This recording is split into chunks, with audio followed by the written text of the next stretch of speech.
બરકતભાઈ Bodeli live સાપ્તાહિક જે ચલવે છે એને 1 વર્ષ થયું, પણ જે બોડેલી લાઈવ યુટ્યુબ ચલવે છે એને તો જબરજસ્ત સફળતા મળેલી છે અને લગભગ કેટલા 2.5 લાખ 2020 હશે 2.5 લાખની ઉપર સબસ્ક્રાઇબ થઈ ગયા છે એમના. 3 લાખે પહોંચવાનું છે. સરસ, એ ઘણું સારું ચાલે છે અને હજુ વધુ ઉત્તરોત્તર પ્રગતિ કરે એવી શુભેચ્છા અમારા તરફથી.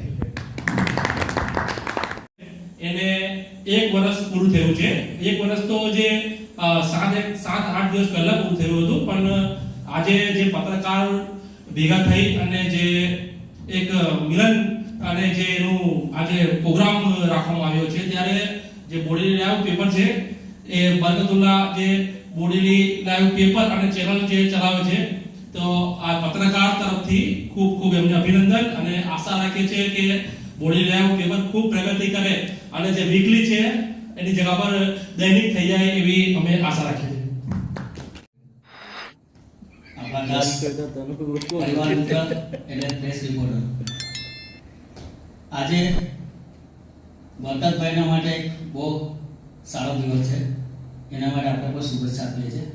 ખાસ કરીને જે બોડેલી લાઈવ છે, એમ તો બરકતભાઈ સંદેશ પેપરમાં તો બહુ જૂના માહિર અમારા કરતા એક સિનિયર રિપોર્ટર હતા. એમની થકી ઘણા બધા સંઘર્ષો કર્યા છે, પણ આજે વર્ષ જે પૂરું થયું છે એ આપણા સૌ માટે પણ ગૌરવની વાત છે કે એક નાના અમથા જિલ્લામાંથી વર્ષો સુધી સંઘર્ષ કરીને બરકતભાઈ જે આગળ વધ્યા છે એના માટે બહુ ગર્વની વાત છે. હું તો મારા દિલથી શુભેચ્છા આપું છું. સાથે સાથે જે આપણા પ્રેસ લાઈનની વાત છે, એક સમાજ સેવા છે અને સમાજ સેવા કરતા કરતા આપણે પણ આગળ વધીએ અને વધી રહ્યા છે, એ પણ બહુ ખાસ અગત્યની વાત છે. અને બીજી વસ્તુ એવી છે કે આપણો પોતાનો એક પરિવાર છે. આપણો પોતાનો પરિવાર છે. અલગ અલગ ન્યૂઝ ચેનલ પેપર સાથે આપણે સંકળાયેલા છે, પણ છે તો આપણે એક ગ્રુપ જ. તો મારા થકી ખૂબ ખૂબ ધન્યવાદ બરકતભાઈને 1 વર્ષ પૂરું કર્યું છે એના વિશે. જય હિન્દ. ગૌરવ લેવા જેવી બાબત કહીએ તો બરકત કાકા આ હિસાબે જે યુટ્યુબ ચેનલ ચાલુ કરેલી છે, તો ગુજરાત લેવલે જે મોટી મોટી ચેનલોવાળા છે તે મોટી ચેનલોવાળા પણ બોડેલી લાઈવને દેખીને કે ભાઈ કંઈક બ્રેકિંગ કે કંઈક નવું આવે છે કે નહીં તેને દેખીને ફોલો કરે છે. અને કોઈ પણ સમાચાર બરકત કાકાના જે બોડેલી લાઈવ પર આવે છે તેને પછી જે જિલ્લાના રિપોર્ટર તેને દોડાવે છે અને 5000 જેટલા સબસ્ક્રાઇબ કરવા હોય તો પણ નાકેદમ આવી જાય યુટ્યુબ ચેનલ વાળાને. તો 3.5 લાખથી 3 લાખ જેટલા સબસ્ક્રાઇબ થયા છે, એ બી બહુ મોટી વાત છે અને ગૌરવની વાત છે. બરાબર. અને આદિવાસીના જે વાત કરીએ તો આદિવાસી પૂર્વ પટ્ટીની અંદર બોડેલી લાઈવનું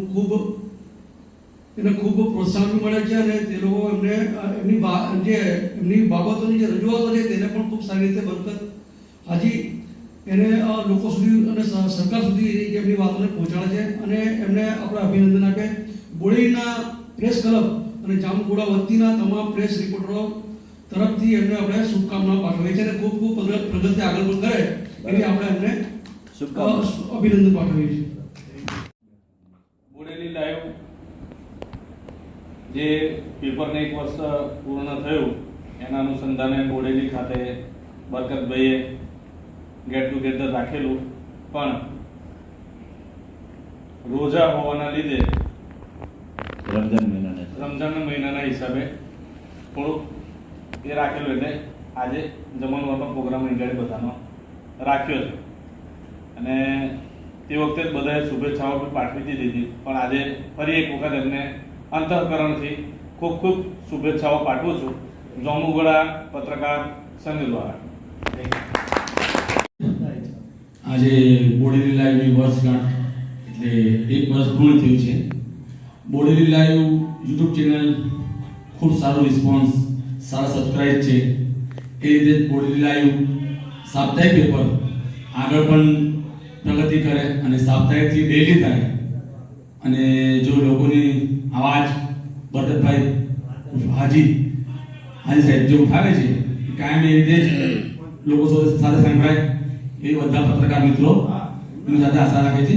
બસ નામની જો વાત કરવી હોય એમનું છાપું પછી લઈએ, પરંતુ કેટલા વર્ષથી પત્રકારત્વ કરે છે મને યાદ નથી, પણ એમના 2 દાયકાથી વધારે પત્રકારત્વના 3 દાયકાથી હા એ કરતા હશે, પણ મને એમનો સાક્ષી હું 2 દાયકાનો છું. અમે 3 દાયકાના છે. હા 2 દાયકાનો સાક્ષી હું છું. બરાબર. એમના જર્નલિઝમને અમે નજીકથી જોયેલું છે. બરાબર. જીરોને હીરો અને હીરોને જીરો બનાવવાની એમની જે કળા છે એમની ચર્ચા અમને થોડાક સમય પહેલા જ આપણે એક ભાઈએ કરી. એક રાજકીય આગેવાન આયા અને એમને કહ્યું કે આપણે એમને એક ધારાસભ્યને હીરોમાંથી જીરો બનાવી દીધા હતા. હવે ઇન્ટેન્શનલી હતું કે ગમે તે હતું, પણ આ કળા છે એમની રહેલી છે, એમને વર્ષો સુધી પીરસી પણ છે, આમ જનતાએ જોઈ પણ છે. પરંતુ દરેક પત્રકાર સાથે ક્યાંક ને ક્યાંક કોઈક ને કોઈક છાપા માટે કામ કરતા હોય છે. બધા છાપાવાળા પત્રકારોના હિસ્સે કેટલો સહકાર અને સહયોગ આપતા હોય છે એ બધાને જ અનુભવો છે. અમે વર્ષોની ઠોકરો મોટા મોટા છાપાઓમાં ખાધેલી છે. એટલે જ્યારે પત્રકારત્વ સાથે અથવા તો પત્રકાર સાથે કાંઈક ઘટના બને છે ને ત્યારે એકેય મીડિયા હાઉસવાળા એની પડખે નથી રહેતા. એનો એક અનુભવ તાજો બરકતુલ્લા ખત્રીને પણ ભૂતકાળમાં થયો. બરાબર છે. અને એ અનુભવે જ એ શીખ્યા અને ત્યારે જ એમને કદાચ એવું અંતઃસ્ફૂર્ણા થઈ. વારંવાર મારા તો કહેવામાં એમને સલાહ હતી કે તમે આવું સાઈડમાં એક પોતાનું નાનું અખબાર શરૂ કરો. આ અખબારોના ભરોસે વધારે રહેવાય નહીં. કદાચ અમને વધારે વહેલા અનુભવો થયા, એમને પછી થયા, પણ છેલ્લા એમની અંતઃસ્ફૂર્ણા થઈ એમને કે સાલું મારે પણ મારું કંઈક પોતાનું હોવું જોઈએ. એટલે એમને પણ કંઈક વિચાર્યું અને પદાર્પણ કર્યું કદાચ એમને કે યુટ્યુબ ચેનલ શરૂ કરીએ. કઈ પીપલી લાઈવ. પીપલી લાઈવ. અને એને પછી તમે બોડેલી લાઈવ કરી. તમારા પહેલા બીજા 1-2 એપિસોડ કંઈક બીજા નામથી આવેલા અને પછી તમે બોડેલી લાઈવ કર્યું. કદાચ તમને યાદ હોય તો હજુ જોઈ લેજો. હા તમારા જ્યારે તમે યુટ્યુબ ચેનલ શરૂ કરી ત્યારે એના પહેલા 2, 4, 5, 6 એપિસોડ કંઈક જોઈ લેજો. હજુ કદાચ તમારા સોશિયલ મીડિયા પર અપલોડ હશે યુટ્યુબ પર. તમે પીપલી લાઈવ થી શરૂઆત કરી પછી બોડેલી લાઈવ પર આવ્યા. ત્યાર પછી આપણે એમને સાપ્તાહિક અખબાર શરૂ કર્યું, એની સાથે પણ જોડાયા. આપણે એમને 1 વર્ષ આજે પૂર્ણ થયું છે. આપણે તમામ વતી એમને એમની કામગીરીને શુભેચ્છા આપીએ છીએ. એમની યુટ્યુબ ચેનલની વાત કરીએ તો 2019નું જ્યારે આદિવાસી બેલ્ટમાં કોઈક વાતને લઈને આંદોલન હતું. શેનું આંદોલન હતું? આદિવાસીઓનું કોઈક આંદોલન હતું અને લગભગ તમામ રોડ રસ્તાઓ આ લોકોએ ભડકે મારેલા, ટાયરો સળગાવેલા, બધા રસ્તાઓના ચક્કાજામ કરેલા. દાખલા માટે આદિવાસી પેલું દાખલા માટે જાતિના કોઈક આંદોલન હતું. એ આંદોલનને પૂરજોશમાં આપણે એવું અત્યારે આપણી ભાષામાં એવું નહીં કહીએ, આપણે બેઠા છીએ કે હવા આપવાનું કામ કરેલું, પણ એમાં આદિવાસી બેલ્ટની જે વાચાઓ હતી એમના અંદર લાગણીઓ હતી જે આદિવાસીઓની કે અમારી સાથે આ થવું જોઈએ. એને જે મેઇન સ્ટ્રીમ મીડિયા છે એટલું બધું જોઈએ એટલું હાઇલાઇટ તે વખતે નહોતું કર્યું.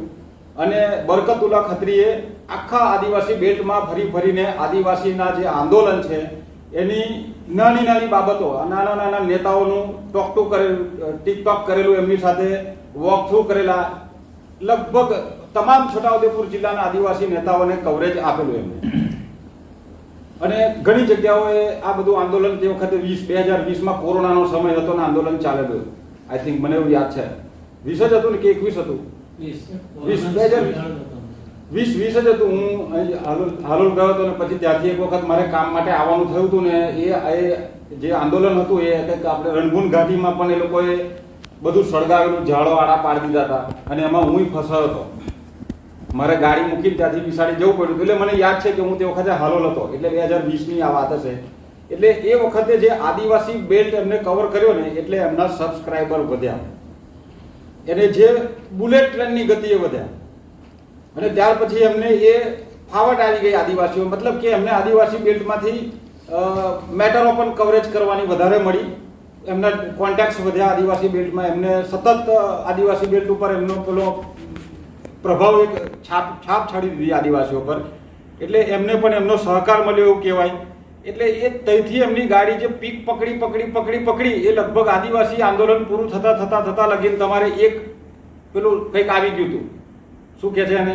સિલ્વર. યુટ્યુબનું કંઈક સિલ્વર બટન હા સિલ્વર એવોર્ડ બટન કંઈક એક તમે આદિવાસી આંદોલનમાં જ મેળવી લીધેલું. સિલ્વર એવોર્ડ એટલે એ મહેનત હતી એમની ગ્રાઉન્ડ ઉપર આદિવાસી વિસ્તારની એ જે સમસ્યાઓ હતી એને કવર કરવાની. ત્યાર પછી એમને એમના સીમાડા પણ વધાર્યા. એમને છેક ઝાબુઆ સુધીની મેટરો કવર કરી. આપણે દુલા છોટાઉદેપુર જિલ્લો છે એટલે બરકતુલ્લા છોટાઉદેપુરમાં કામ કરે છે એટલે છોટાઉદેપુરને એમને ઘણી બધી એમના યુટ્યુબના એપિસોડોના માધ્યમથી મધ્યપ્રદેશની કેટલીક સમસ્યાઓને પણ ઉજાગર કરી. દાહોદ સાઈડની જે આદિવાસી પંથક હતો જે વિસ્તાર છે એ બાજુના વિસ્તારની પણ એમને એમની પાસે એમના સોર્સ દ્વારા આવતી હશે પણ એમના એપિસોડની અંદર એમને કવર કર્યું. એટલે એ તરફના પણ એમના સબસ્ક્રાઇબરો વધ્યા. એટલે આપણે આ બધું એમનું બહુ બારીકાઈથી જોયેલું છે. હું 20 વર્ષનો એમના પત્રકારત્વનો સાક્ષી છું, આજે પણ ફરીથી કહું છું અત્યારે. એટલે આપણે એમને આ બધું જોયું છે. એમની જે સખત મહેનત છે સવારમાં નીકળવાનું, કદાચ એમનો સન પણ એમને સહકાર આપતો હતો.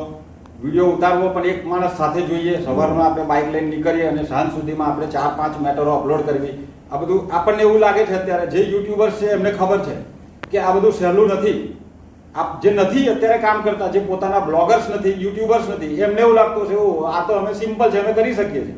એમાં શું છે, વિડીયો બનાવીને મૂકવાનું બહુ સિમ્પલ વાત છે, અમે પણ કરી શકીએ છીએ. પણ જ્યારે તમે જમીન પર આવીને કામ કરો છો ત્યારે ખબર પડે છે કે આ એટલું બી સહેલું નથી હોતું. લોકો સુધી પહોંચવું, લોકોની સમસ્યા સુધી પહોંચવું, લોકોની અંતરાત્માનો અવાજ જાણવો પહેલા તો, એને સમજવો, પછી આપણે એમના માધ્યમથી આપણા માધ્યમથી એમને ઉજાગર કરવો, એને રેડવો, લોકોની અંદર આપણે પ્રાણ ફૂંકવાનું કામ આપણું સ્ક્રિપ્ટ કરે. એ એમના પ્રમાણે આપણે સ્ક્રિપ્ટ બોલવી પડે, કાં તો લખવી પડે, લખીને વાંચવી પડે, આપણે એને ફ્રેમ બનાવવી પડે, વિડીયો એડિટ કરવો પડે, પાછું એને થંબનેલ આલવો પડે. થંબનેલની અંદર પાછા ફોટા કટ કરીને મૂકે છે ભાઈ, ઉપર વ્હાઇટ કલરનું બેકગ્રાઉન્ડ મૂકવાનું. એ થંબનેલ બનાવતા પણ જો યુટ્યુબર્સ નથી ને તો આજે એના સિવાય શુભેચ્છાઓ એમને આ તબક્કે પાઠવીએ છીએ. એમને 1 વર્ષ પૂર્ણ થયું છે. વર્ષો એ પ્રગતિ કરતા રહે. 1 વર્ષ થયું છે. એમની જે પ્રોસિજર પ્રક્રિયાઓ બતાવે, તમે સરકારી જાહેરાત પણ મળવો, સરકારી પ્રેસ આઈડી પણ તમે લઈ આવો, એ છાપા પર એવી અમારી લાગણી છે અને તમે એ બાબતે તમને શુભેચ્છાઓ પણ પાઠવીએ છીએ. જય હિન્દ, જય ભારત.